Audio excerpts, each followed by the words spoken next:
So I felt as if today I would create a tutorial going through the basics a little bit of how intros are actually made. And the reason I want to do that is because I keep getting people asking me how I make intros. And they don't actually understand its motion graphics. And I kid you not, somebody a few weeks ago I was talking to, and they asked me how I make my intros, and I told them it's motion graphics, and they thought that was stop motion animation. They thought I created little scenes in real life and I filmed it with a camera, which I guess is a compliment. I'm glad they look that realistic, but as that's kind of the tone I go for. But you know the fact there's so many people out there that don't understand what motion graphics is and how it's done. I feel I should take the liberty of not showing how to make an intro, quote unquote, but how to see the basics and the elements that somebody that uses this stuff daily goes through. And there's kind of 4 or 5 things I keep in mind when doing work, and that's scale and distance, lights, camera, and scene movement.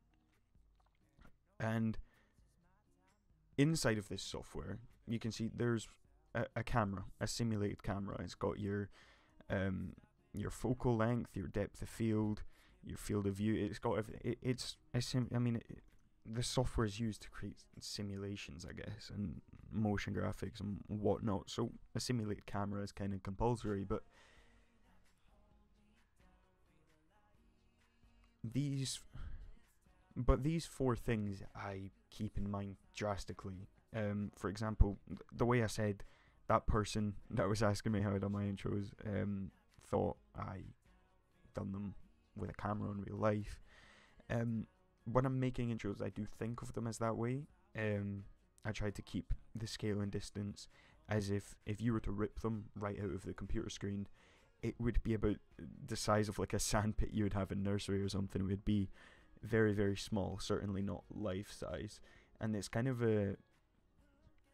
something I try to emulate through the software to help me work a little bit, and it helps, or kind of justifies harsh lights or tight camera movements. And you can see that in an intro like Max with Zardo from a few weeks ago. Is that's with a playing card. How would that be a big scene, you know?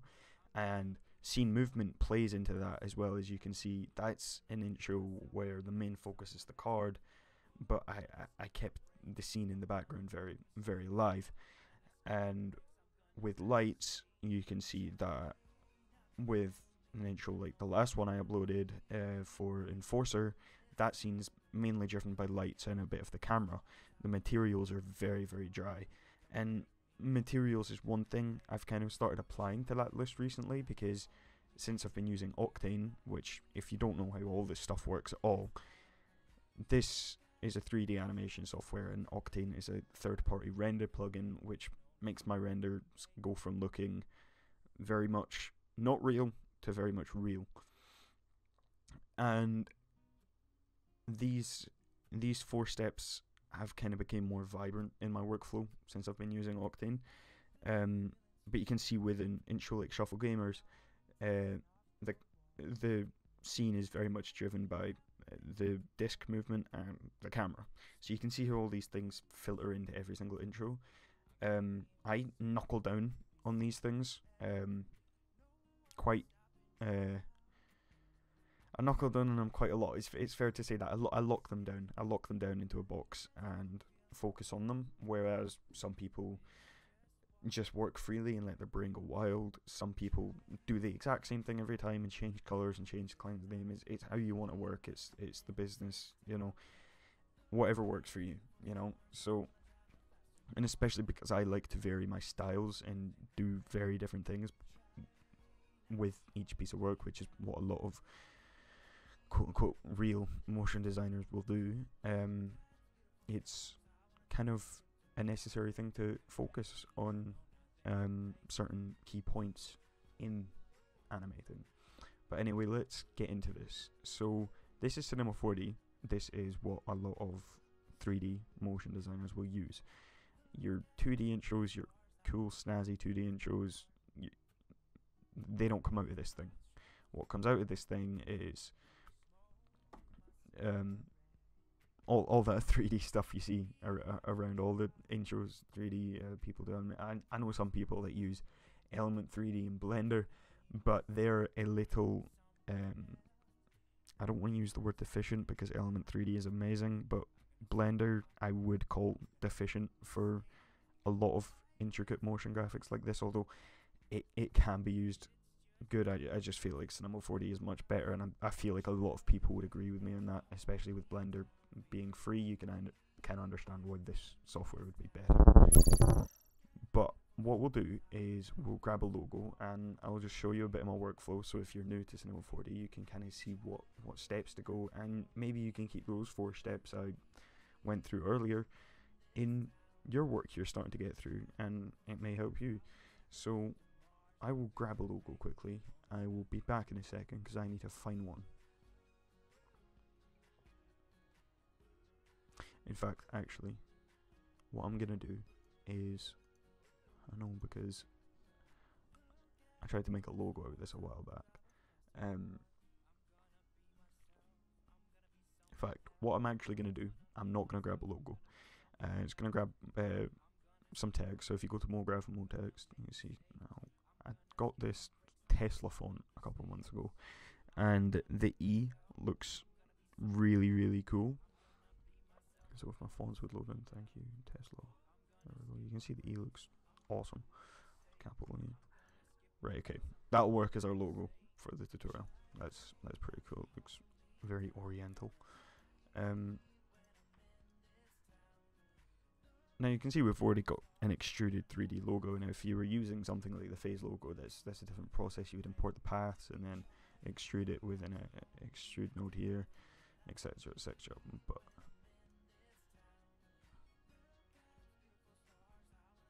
if it was a logo like phase or something like that, it would be different. You would import the paths from Photoshop or something and come up and grab an extrude node and put the paths inside of it, and it would make it 3D. In fact, I will show you that quickly. It's just the logo from some client work I done a couple months ago. You can see if I select the paths, connect them, and put them in extrude. See, 3D. There you go. But what we're gonna do is I'm gonna go through those steps I said earlier: the scale, the distance, the lights, the camera, the scene movement, and hopefully it can improve your workflow as well. So the scale and the distance is something, like I said earlier, I like to think of them as being quite kind of small if they were in the real world, even if it's a super realistic scene set, and even if it was to be like an animated live action movie, whatever, you know, something crazy like that, I would still keep it on that kind of scale. That's just how I work. It works for me. But bring that logo out, make it a bit more depth. And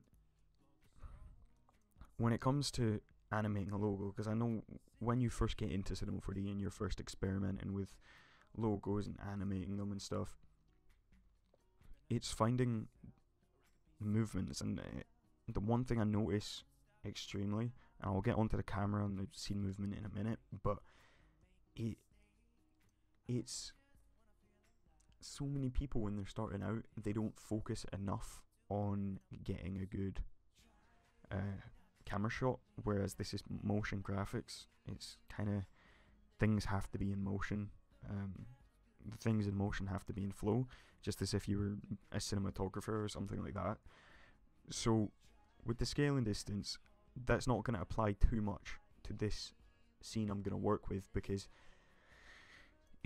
it's 3 fucking lines. It's not much, you know what I mean? But if we were to make this somewhat abstract and, I don't know, clone some balls into the background, so, you know, if we create cloner here, and put it in that. Make it grid array. Make the balls a bit smaller. Do 5 each.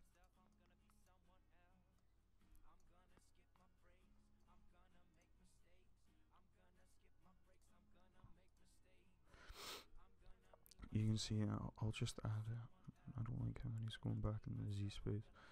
I'll just add a random effect to it. Let's try to turn the rotation on a ball. And turn on uniform scale. I'm just gonna get these scaling up and down a bit. Could maybe just move it back. Up.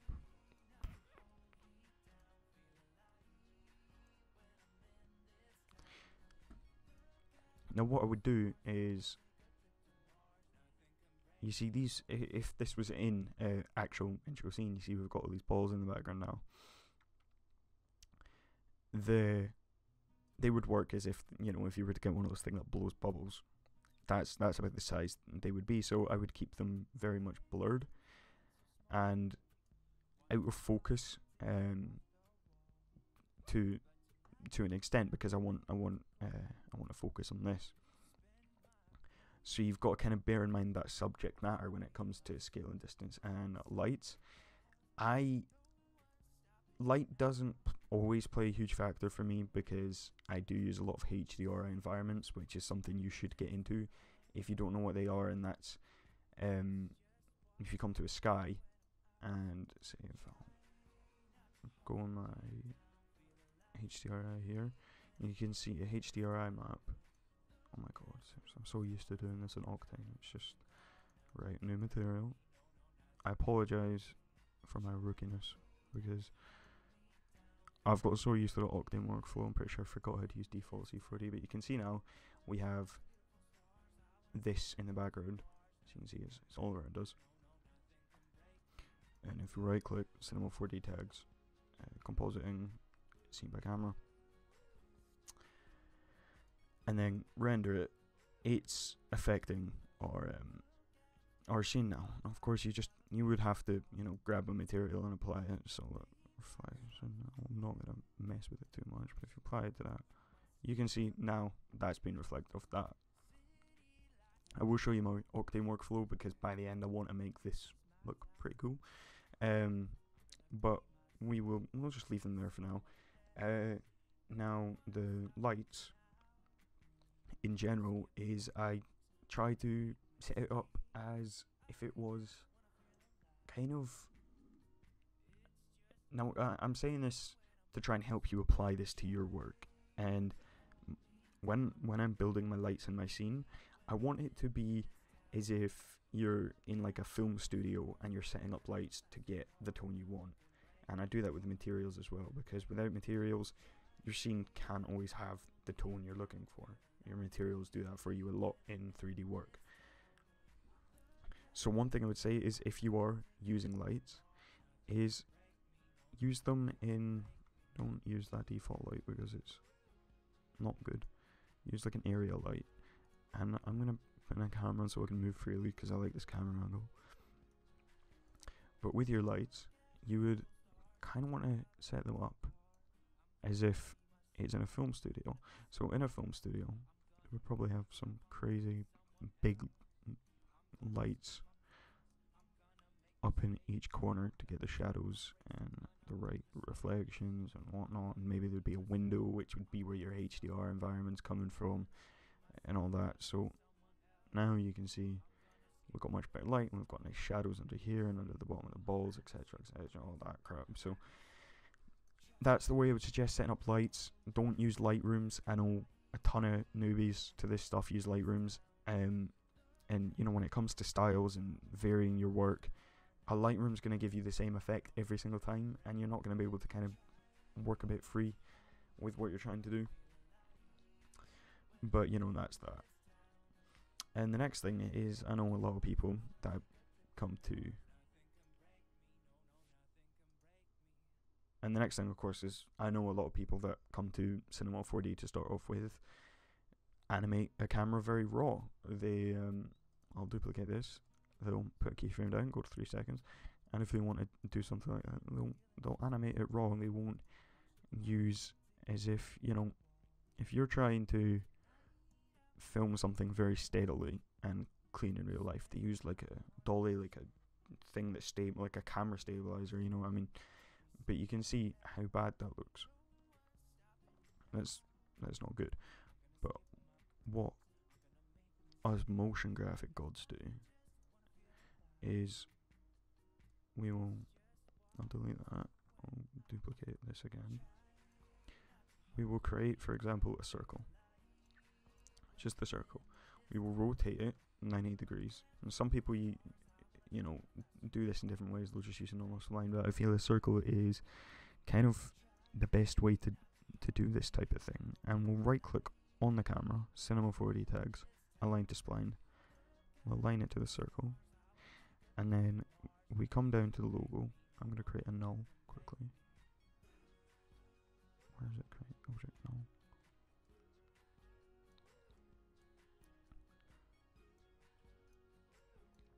Put text in the null. Call this target / logo. And we'll go target and click this little thing down here and click the null. And just move that kind of in the center a little bit. And now, if we set this to, I think it's 25%, we should be centered. No, I don't think this is centered because I've been somewhat of an idiot and done something wrong along the way, but hey, I'm not trying to do this really slow and steadily as if I was actually working. But you can see now, we have steady camera movements. If we want to rotate the circle, we can rotate the circle, but you don't want to do that. You want to go into the spline and you want to move the position. So now, if we're trying to set up kind of like a spinny scene, for example, see if we set this to 7 seconds, what we can do is we can bring in the radius to about here for 90 degrees. And on 0, we can bring it in here. I'm going to bring that up. And then, say, on 90 frames, we want that 25%, but frame 0, we want it around here. We don't want to be inside the mesh, so we'll just bring that out. And you can see now we kind of spin around it. But what I usually like to do is kind of tilt the circle a little bit. Oh, of course it's fucked up. You need to do this very carefully because it obviously can make the camera movements on very unsteady. But another thing is to spin the logo itself. So set keyframe on it, come to frame 0, and just kind of flip the logo about. And now you can see the logo kind of moves with us.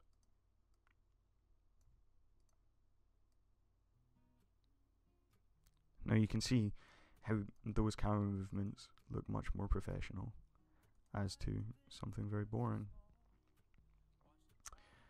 So next is the scene movement. Now what I would do for scene movement is, if you are animating this and you've got your balls in the background, the balls aren't just kind of sitting there. Now you could go any route with this. This is what's amazing about Cinema4D, is you could add like a wind effect or like some sort of weird emitter, so they're like flowing in the background like actual bubbles, or you can have them falling. You could do whatever you want, but I usually like to have the movement not over the top to the point it takes the focus away from the main part of the intro, but it still feels alive. So what I would do is I would probably, if we come up here, we can see how the random effectors affecting that. So we'll bring it down to about 65%, or maybe about 55. Now let's just go for 50 actually. And we'll set a keyframe and drag that out to frame 1. And I'll bring this back down. I'll bring this to 4 seconds because it doesn't look like we're going over that mark. Now by 4 seconds in, if we pull this back up and hold control and click here, you can see the balls are kind of animated now. They're just kind of flowing in the background. They're doing their thing. Now to add to the camera movement, of course, after we hit 90 frames here, what we can do is we could even just like overspin it to get that effect people like, I guess. Bit too much. Personally, I don't like doing that. I feel it looks a bit unrealistic, to be honest. I don't feel you do would do that with a camera in real life, so I prefer to just kind of drag it out. So after you hit your mark, you don't have to do that. You would kind of just flow out slowly and put this back up. I haven't really been working this week, so I'm a bit rusty, if I dare say. But of course, adding flow to this, you know, what you could do is you could bring this in, set keyframe. So you can see now it's kind of getting a bit of speed to it. So it starts off slow and then speeds up. But past all the basic shit now, I've just kind of skimmed through a bunch of stuff you can do in my workflow and showing off my workflow a little bit in the basics. Now, of course, this isn't Cinema4D basics. This is a simple intro basics tutorial. Now, what I'm going to do next is I've just switched over to Octane Render over here. Is I'm going to show you how I would kind of bring some of the 4 steps into focus a little bit, so you can see them a little more active, because Octane really helps me do that. So what I'll do is I'll duplicate this camera again. I'll just kind of go in here, for example, delete those lights, and we'll bring in the live viewer. This is just in case you're wondering what Octane is. We'll just kind of get like a nice angle on it. First thing I'm going to do is my depth of field. I love depth of field. I'm a huge fan of it. I don't know what it is about it. I just feel it adds a surreal amount of depth to the scene, and no matter what it is, you can see just from what I've added there, it just makes it so much better. So if we enable the camera imager, you can see down here, maybe bump up the exposure, turn in the gamma a little bit, turn off the vignetting, because if I want vignetting, I would add that in post-production. Post-processing, maybe bump up that a little bit. See, I shouldn't really be bumping up these. It probably shows my amateurity a little bit, the way I'm messing with this stuff before I've even added any materials and lights, etc. But if we added daylight and we add a texture environment, make it black, make it visible, mix it. Now we're getting that daylight.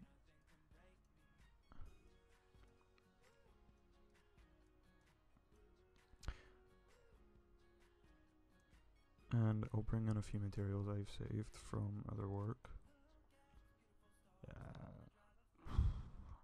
What other one? Should we just stick with that one? I haven't saved an awful lot because some of them I just feel aren't worth using again. But I feel as if those will work. Maybe, I don't know, could we use this already on diffuse? Could we get away with using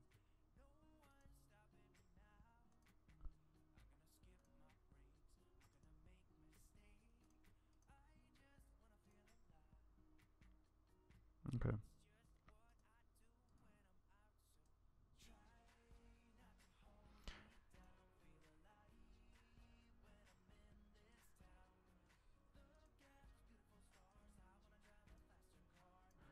Maybe that one. Okay, now it's coming together a little bit. You can see that. Maybe I'll make the balls in the background blue. Maybe I'll add a black body emission to them. In fact, no, I'll add a texture emission. Octane, RGB spectrum. Make the blue. Turn on the power a bit. Way more, way more. Turn on the bloom. Glare. So now we're getting something crazy abstract looking. And you can see that the camera, the lights, and the scale and distance are all playing a factor here. And when you see keeping those things in focus come into play, it's, I wouldn't use, maybe I would use the word rewarding.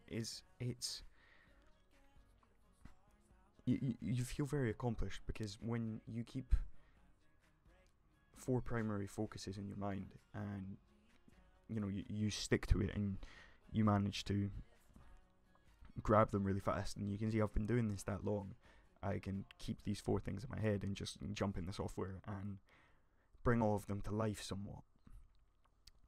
And obviously you can see, as if we go through this, we've got the scene movement as well from when I animated that earlier.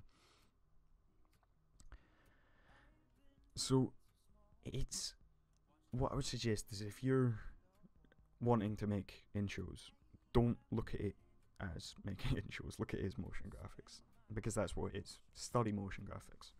Don't just watch a bunch of tutorials on how to make intros. I will never make a tutorial on quote unquote how to make an intro, because it's you know, it's not teaching people the craft, and that's, you know, I don't speak about it much, but that's kind of what that's my craft, and I want people to know the craft, not how to make an intro. So if this tutorial helped you, then I am very glad, and I will try and do more random kind of tutorials, just showing off a bit more than more tutorials dedicated to a certain effect or a certain style or doing something, because I feel tutorials like this are actually much more helpful in ways, because it's tutorials like this that taught me on how to do what I know. So I hope you enjoyed, and I'll see you in the next tutorial. Bye. Beautiful stars, I wanna drive a faster car.